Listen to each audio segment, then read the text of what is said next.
Hello everybody, this is Cheri from djsundries.blogspot.com, and in front of me I have the 2014-2015 Annual Idea Book from Close to My Heart. And the reason I have it is because I wanted to show you a card that's in it.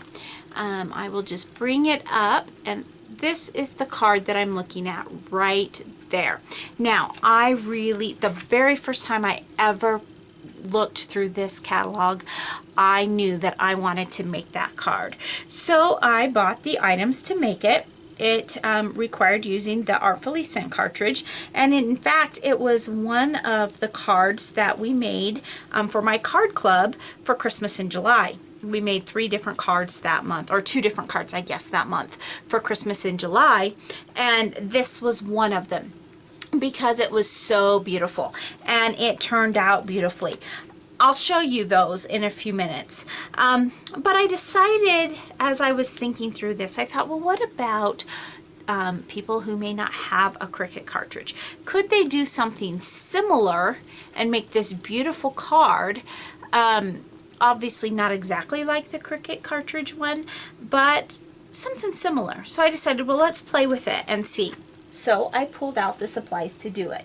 So the first thing that I used, well, one of the things I used was this Black Exclusives ink, and yes, it has seen better days, but I love it and I keep using it. I used the Noel Holiday. Now, the reason you see this sticker on here, unfortunately, this stamp set is no longer available. This was one that went out with that catalog. However, I don't know. I haven't looked. You might be able to find it on eBay or other sites like that, or you might be able to find someone that has it that doesn't want it. I definitely will not be getting rid of this one because I really liked it. But the number on it is C1598, and it's called Noel. And it had beautiful stamps in it. It says Joy, Noel, and then there's like this holly berry and bow banner, and then it says the first to the world, happy Christmas to all. And so you could put the first with Noel, joy to the world, and we may actually pull some of those out as we're trying to remake this card. I haven't quite decided yet. We're going to kind of go with it. Now, the original card used the Cricut cartridge Artfully Sent, which I love, and the card that I used was on page 13, and it's on the same button with the E button, and this says to cut it on the sleeve or the shift sleeve feature at 7 inches. However, I wanted it to fit into a regular A2 size envelope, and so I cut it down and cut it at 5.5 inches, and that made it fit just perfectly inside of an A2 size envelope. So when I was remaking that, I thought about that, and I pulled out a piece of ruby red cardstock. Now, this is cut just slightly smaller than a regular A2 size. A normal A2 size card is 5.5 inches wide, which I've done here, and then it's 4.5 inches the other direction, or 8.5 inches for the solid piece. However, to match the cards in the catalog, there's a little banner on it that extends out past the card, and so I cut this down to 8 inches instead of 8.5. So when I score it, instead of scoring at 4.25 like I normally would, I am going to score it at 4 inches. Now, this would definitely be a card that you could line if you desired. I'm not going to today. I may come back and reline it later. Remember, I'm on my quest to create 10 cards a week, which I haven't been doing, for Christmas cards, so that I could get them done. And honestly, with the completion of this card, that will give me 30. So I'm probably, at best guesstimate, a fourth of the way to my total number of cards that I need to make.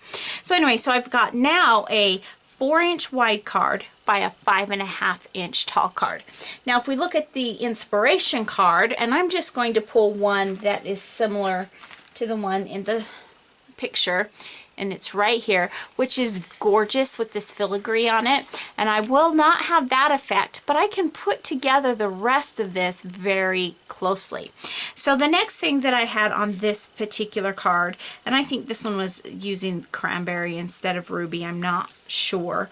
I mean, obviously it's a different color, but I can't remember which color is which, but I think this is the ruby.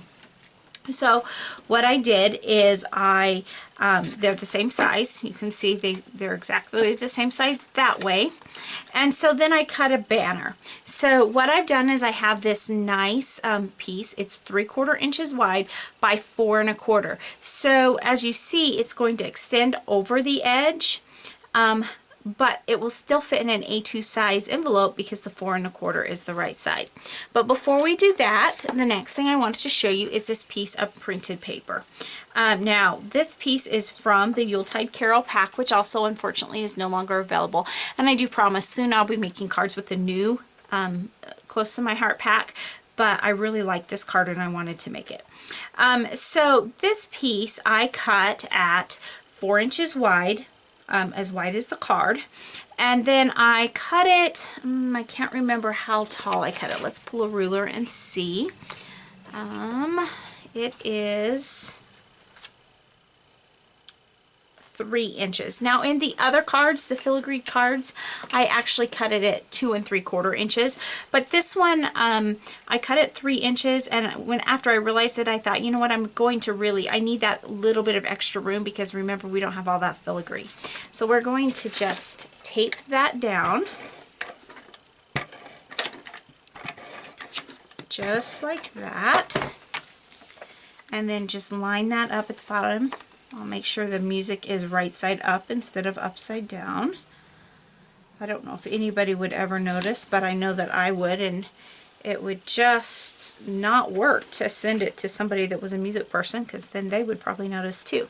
So there is that part of the card. Now we're going to make our border, and to do that I simply, as I mentioned, I have a 4 1/4 inch by 3/4 inch piece of the same cardstock pattern. In fact, it's the opposite side of this because it's a double-sided, and I'm just going to snip right in the middle, just a little ways up, about 1/4 inch, and then I go from corner to the tip of the snip on either side, and you have a pretty even banner. It's not always perfect, but it's pretty even. So then what I'm going to do is just adhere that down like so. And I don't want to go all the way to the end of the tip because remember, that tip is hanging off the edge just a bit. And then we will kind of go a little bit overlapping, but for the most part we're going to go to the top of that, and there we have our banner that's not straight. So let's see if I can pull it off without ripping it and straighten it out just a tad. There we go, just like that. And then we're going to take our stamped image. Now I have already stamped the joy in the black ink, and I've already colored the letters in.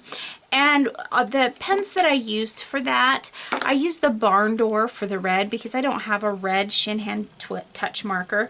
So this is just the Distress Barn Door. And then for the green, I used a Sap Green, which is GY235. Now I also have my black marker here because I wanted to talk about this. You can see that in the middle of my O, it's not a completely stamped image. I missed some. And that's very easy to do when you are stamping a very bold image. It's easy to miss a spot. So what I'm going to do is, rather than throw it all away and start over again, I am pulling out my black marker and I'm filling in and smoothing out that middle so that it's not noticeable. Provides a little bit of shading, but it really looks very much as if it was a well stamped image. Looks like I got off of the line on this side just a little bit, and I want to fill clear over to the black there so that we have our red. So now we're going to adhere that down. Now I am not a fussy cutter. I honestly don't even enjoy fussy cutting, quite frankly, but this card just had to have that fussy cutted edge or it just didn't look right. And I am having more trouble with that tape runner than I've had in a long time. So now for the bulk of that, let me just grab another tape runner while I figure out what's wrong with that one. Looks like I'm gonna have to rework it. So we're just gonna add a little bit more adhesive to the bottom part of it. Now for the very top, this is so thin up here that I think it's going to be better for me to use a little bit of glue. So I'm gonna pull out my liquid glass and just kind of touch up just little tiny dots of glue because I want it to stay down, but I don't want it to get all mushed out. I'm going to knock that down, bring some air out. This isn't a foolproof way of making sure that my glossy accent stays, or my glossy accents when I'm using it, or my liquid glass when I'm using liquid glass. It's not 100% foolproof that it will keep it unclogged, but it does help a bit if you do that. And I learned that from somebody on YouTube a very long time ago. I don't remember who it was, and it really does help a little bit. And then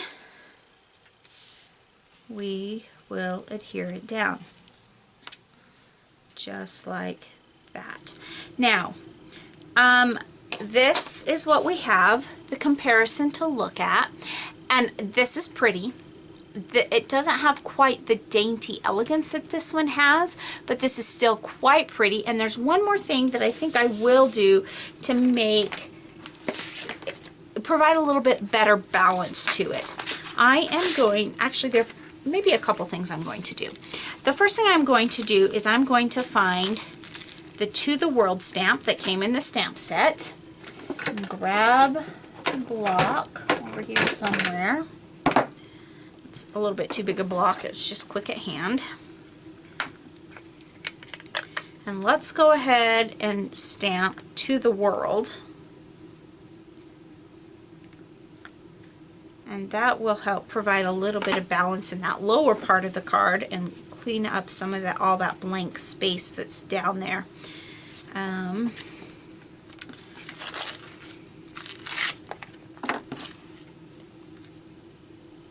Just kind of center that right like so, stamp down. And that helps that. Now the next thing I'm going to do is pause the camera and I'm going to grab something else. Okay, so I went into my stash and I found these gray Enamel Jims, and I know you're probably going, gray, that's not going to match.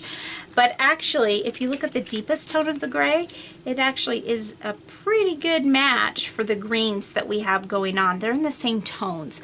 So I am going to grab my little quick stick here and pull some of those out. I think I'm going to pull this medium size one and kind of put it up here. And then I think I will grab a larger one and maybe put it right about, I think, there. And then another medium size one and put it just under the green right there. And that adds just a little bit of sparkle to it and provides a little bit more balance. So there we have a Remake. It's pretty. It has a little bit of bling on it to make it a little bit interesting. And no, it's not the exact same card here at all, but it definitely is a nice card and will be a good Christmas card for whoever I decide to send it to. So there we have a card remake, and thanks so much for stopping by today. And remember, take some time to enjoy the little things. Have a great day. Bye.